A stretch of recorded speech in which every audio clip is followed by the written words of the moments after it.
तो इस वीडियो में हम आयनों के बारे में बात करेंगे। आयनों के बारे में समझने से पहले हम तत्व के बारे में बात कर लेते हैं।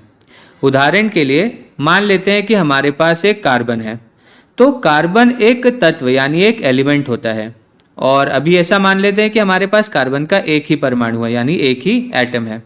तो हम इस कार्बन परमाणु के बारे में क्या क्या बातें जानते हैं?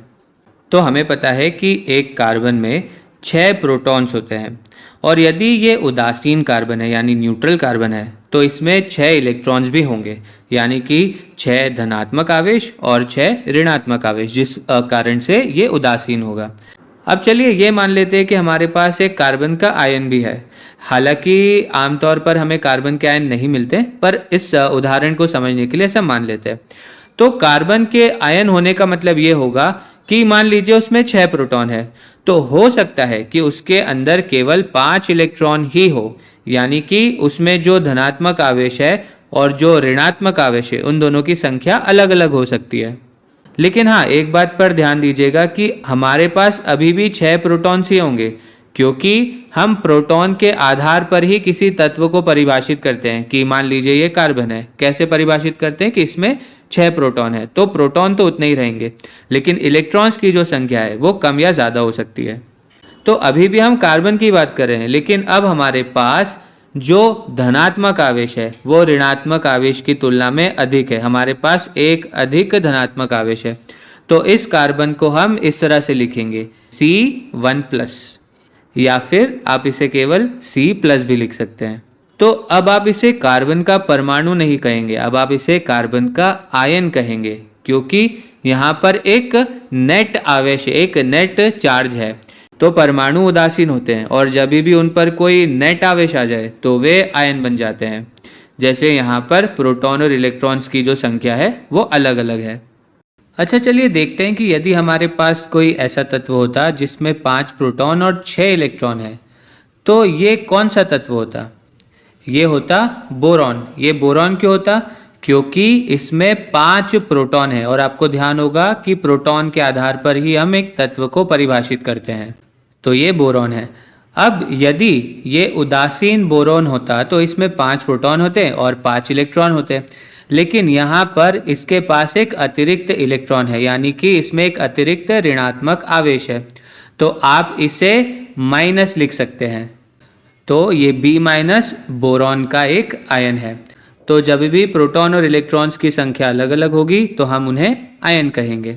चलिए इसे और अच्छे से समझने के लिए प्रश्न करते हैं। तो ये रहा प्रश्न। तो मान लीजिए हमारे पास प्लैटिनम का एक परमाणु है जिसका जो द्रव्यमान संख्या है वो 195 है। अब इसके अंदर 74 इलेक्ट्रॉन्स है। तो हमें ये बताना है कि इसमें कितने प्रोटॉन्स है और इसमें कितने न्यूट्रॉन्स है, और इसके ऊपर कितना चार्ज है, इसके ऊपर कितना आवेश है, ये भी हमें बताना है। तो यदि हम अपनी आवर्त सारणी को देखें, यानी हमारी ये पीरियोडिक टेबल को देखें, तो हमें पता है कि जो प्लैटिनम है उसमें 78 प्रोटॉन होते हैं। तो ये तो पक्का हो गया कि ये अगर ये प्लैटिनम है तो इसमें 78 प्रोटॉन होंगे, और ये हमें दिया गया है कि इसमें 74 इलेक्ट्रॉन है। तो हमें ये पता चल रहा है कि प्रोटॉन्स के मुकाबले हमारे पास 4 इलेक्ट्रॉन्स कम है, यानी कि ये जो प्लैटिनम होगा ये धनात्मक आवेशित होगा, और कितना? +4। ठीक है, क्योंकि यहाँ पर ऋणात्मक आवेशों की तुलना में धनात्मक आवेश अधिक है। कितने अधिक है? 4।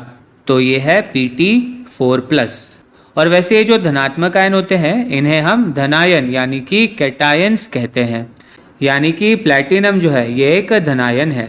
और इसी तरह से जैसे यहाँ पर ये बोरॉन है जो कि ऋणात्मक था, तो जो ऋणात्मक आयन होते हैं उन्हें हम ऋणायन यानी कि एनायंस कहते हैं। तो बोरॉन जो है वो एक ऋणायन है।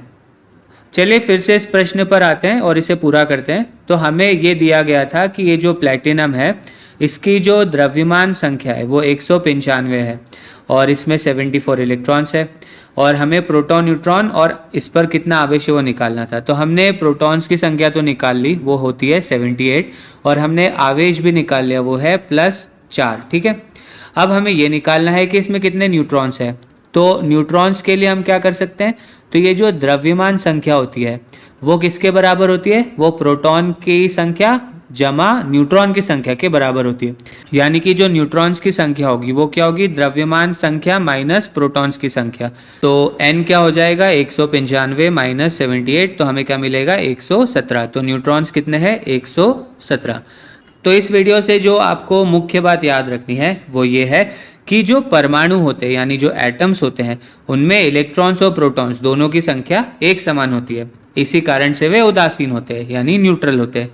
लेकिन जब भी आपके पास कोई ऐसा कण हो जो कि गैर उदासीन हो यानी कि जो नॉन न्यूट्रल हो, यानी उसके अंदर इलेक्ट्रॉन्स या प्रोटॉन्स की जो संख्या है वो समान ना हो, वो अलग अलग हो, तो उसे हम परमाणु न कहकर उसे हम एक आयन कहेंगे। और आयन दो तरह के होते हैं, एक होते हैं धनायन यानी कि कैटायंस जिसमें धनात्मक आवेश अधिक होता है, और एक होता है ऋणायन यानी कि एनायंस जिसमें ऋणात्मक आवेश अधिक होता है।